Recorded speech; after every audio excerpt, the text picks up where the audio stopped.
Good morning, my dear student. Today our topic is social and political life. As we very aware about this topic, so under this topic today we are discussing why do we need a parliament? Why do we need a parliament? हमें parliament की क्यों ज़रूरत है?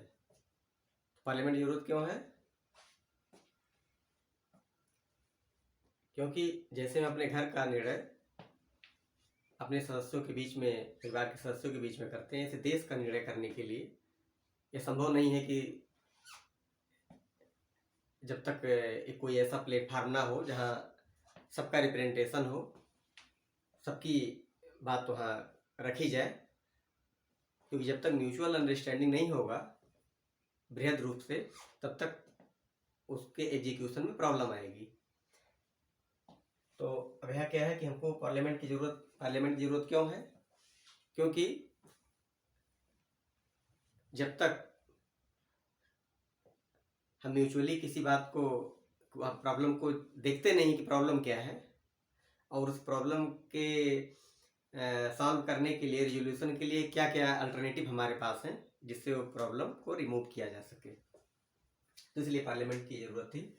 और parliament जो है, इसका provision हमारे इंडियन कॉन्स्टिट्यूशन में पार्ट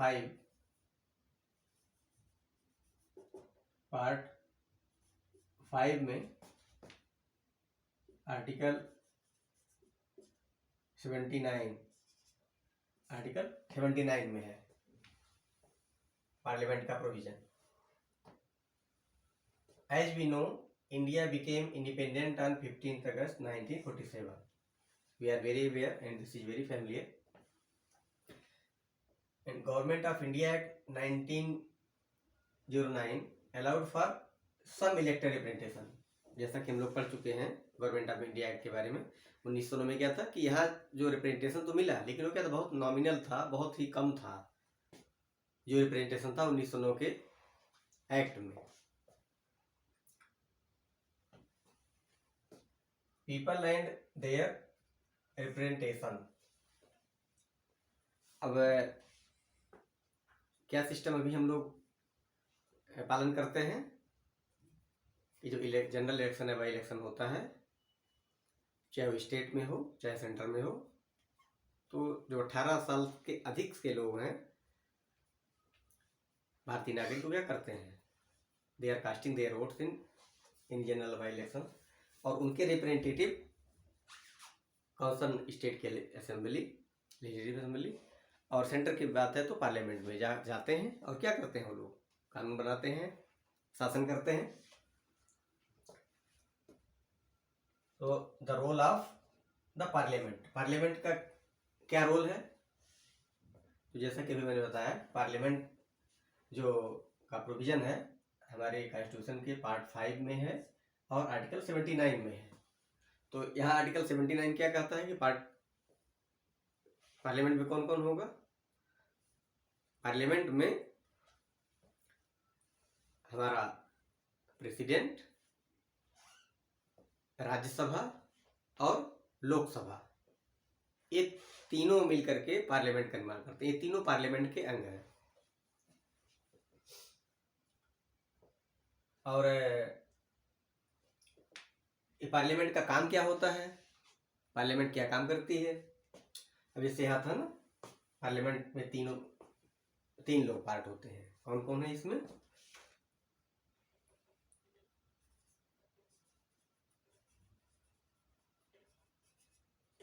पार्लियामेंट में कौन कौन है?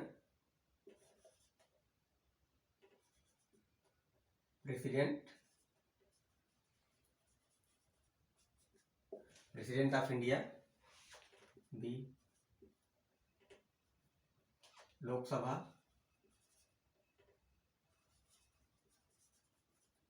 सी राज्यसभा। ये हमारे पार्लियामेंट, ये तीनों मिलके क्या बनाते हैं? पार्लियामेंट। तो प्रेसिडेंट का जो प्रोविजन है, ये आर्टिकल 52 में है, पार्ट 5 में 52 में है। लोकसभा आर्टिकल 81 और राज्यसभा आर्टिकल 80, ये कॉन्स्टिट्यूशन में प्रोविजन है।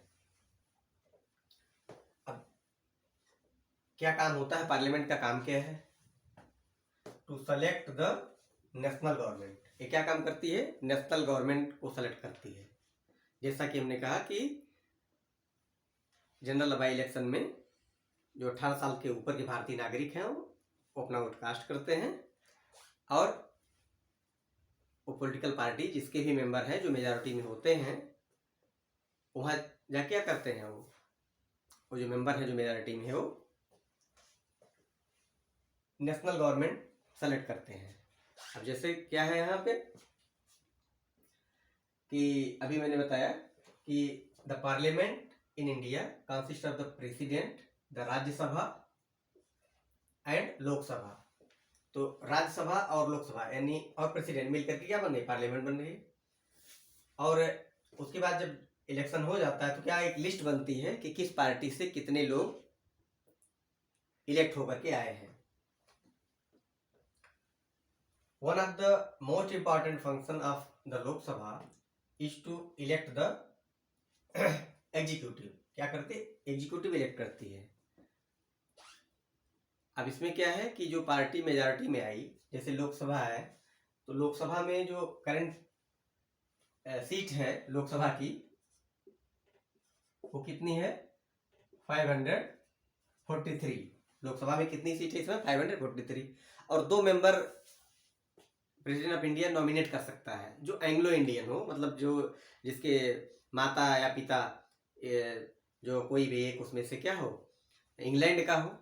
ऐसे लोग जो हो जिनका रिप्रेजेंटेशन नहीं है एंग्लो इंडियन, उन ऐसे 2 व्यक्तियों को नियुक्त कर सकते हैं। उनके रिप्रेजेंटेशन के लिए प्रेसिडेंट नियुक्त कर सकता है। अभी जो फिलहाल है वो सीट कितनी है? 543। इसमें से जो मैजिक फिगर है सरकार बनाने के लिए मेजॉरिटी जिसको हम बोलते हैं, वो कितना चाहिए?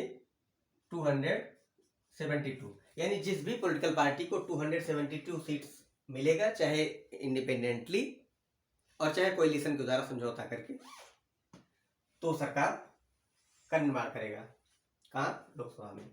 यानी लोकसभा के मेंबर जिसको बहुमत होगा, चाहे वो अकेले या चाहे मिल करके, तो अपना सरकार बनाएंगे। यानी जो पार्लियामेंट का काम है वो नेशनल गवर्नमेंट को सेलेक्ट कर रही है, और लोकसभा जो है ये भी काम उसी का ही है कि क्या कर रही है? एग्जीक्यूटिव दे रही है। एग्जीक्यूटिव का हेड कौन होता है? एग्जीक्यूटिव जो हमारा है, जो गवर्नमेंट है, गवर्नमेंट का हेड कौन होता है? Prime minister. The Rajya Sabha functions primarily as the representation of the states of India. Rajya Sabha क्या होती है? ये जो है मुख्य रूप से जो स्टेट्स हैं, जो राज्य हैं, उनका प्रतिनिधित्व करती है। तो हमारा जो कॉन्स्टिट्यूशन है इसका जो शेड्यूल 4 है उसमें क्या किया गया है? राज्यसभा में सीटों का आवंटन है कि किस राज्य को कितनी सीट राज्यसभा में अलॉट होगी। तो शेड्यूल 4 के अनुसार, शेड्यूल 4 है, इसमें राज्यसभा में सीटों का आवंटन है कि किसको कितनी सीट मिलेगी, और उस अनुसार उसको सीट मिली हुई है। अब वो जो राज्यसभा के मेंबर हैं, जो सीट अलॉट हो गई, उनका चुनाव कैसे होगा? उनका चुनाव कैसे होता है? तो जो राज्य की विधानसभाएं हैं उनके जो इलेक्टेड मेंबर्स हैं वो चुनाव करते हैं किसका? उस राज्य के राज्यसभा मेंबर का चुनाव करते हैं। The Rajya Sabha functions primarily as the president as the representation of the states of India in the parliament. The Rajya Sabha can also initiate legislation and a bill is required to pass through Rajya Sabha in order to become a law. तो ये जैसा कोई भी कानून बनेगा तो कैसे बनेगा? जब तक दोनों ही सदन के जो 2 सदन हैं, राज्यसभा और लोकसभा, दोनों सदन से पारित होने चाहिए, तभी कोई जो बिल है वह पास होकर के राष्ट्रपति के सिग्नेचर के लिए जाएगा और राष्ट्रपति की सहमति के बाद वो क्या बन जाएगा, कानून बन जाएगा। यानी कोई भी प्रस्ताव, कोई भी बिल तब तक कानून का रूप नहीं ले सकता जब तक संसद के दोनों सदनों के द्वारा पारित ना कर दिया जाए और राष्ट्रपति उस पर अपना सहमति ना दे दें, यानी सिग्नेचर ना कर दें। तो ये जो है जो राज्यसभा है, ये राज्यसभा के जो मेंबर हैं उनका चुनाव कैसे होता है, पूरे देश में जितने भी राज्य हैं उन राज्यों के जो लेजिस्लेटिव असेंबलीज हैं उनके निर्वाचित जो होते हैं, इलेक्टेड मेंबर्स होते हैं, वो चुनाव करते हैं किसका, उस राज्य के राज्यसभा मेंबर का। और जिस राज्य में जैसे यूटी है, अब यहाँ है कि जैसे राज्य हो गया उनका हो गया, लेकिन यूटी जो है यूनियन टेरिटरी उनका कैसे होगा, तो इसके लिए संसद कानून बनाएगी कि उनका किस विधि से उन राज्यों के राज्यसभा मेंबर्स का चुनाव होगा जहाँ पे विधानसभा नहीं है। तो अभी जैसे हम बात कर रहे थे लोकसभा की, तो लोकसभा में 543 सीट है। तो इसमें क्या है, दोनों में, लोकसभा में और राज्यसभा में, तो लोकसभा में एक निश्चित संख्या है कि कितने लोग राज्यों से आएंगे और कितने यूटी से आएंगे। तो यहाँ जो लोकसभा में है उसकी संख्या है जो राज्यों से आएंगे वो है 533 से 530 से अधिक नहीं होंगे जो राज्यों से आएंगे, जो स्टेट से आएंगे। कहाँ से आएंगे, स्टेट से आएंगे। और 20 लोगों, वो संख्या 20 से अधिक नहीं होगी जो यूटी से आएंगे। ये किसमें है, ये है लोकसभा के मेंबर के लिए। और 2 लोग जो नॉमिनेट करेंगे प्रेसिडेंट। अब राज्यसभा में क्या है, राज्यसभा में जो राज्यसभा है वहां पे जो राज्यसभा की संख्या रखी गई वो तो रखा गया 250, लेकिन इसमें क्या प्रोविजन है, इसमें 12 लोगों को राष्ट्रपति नॉमिनेट कर सकते हैं जो literature, science, art, social science इससे रिलेटेड होंगे। ऐसे 12 लोगों को राष्ट्रपति क्या कर सकते हैं, नॉमिनेट कर सकते हैं राज्यसभा में। तो जो लोकसभा है और राज्यसभा है, ये जो संसद है, लोकतंत्र में इसका बहुत ही महत्वपूर्ण कार्य है। बिना इसके लोकतंत्र की कल्पना नहीं की जा सकती। और क्या कार्य है पार्लियामेंट का, to control, guide and inform the government. ये क्या करता है, तो जो सरकार है उसको क्या करती है, ये कंट्रोल करती है। कैसे, डिस्कशन करके,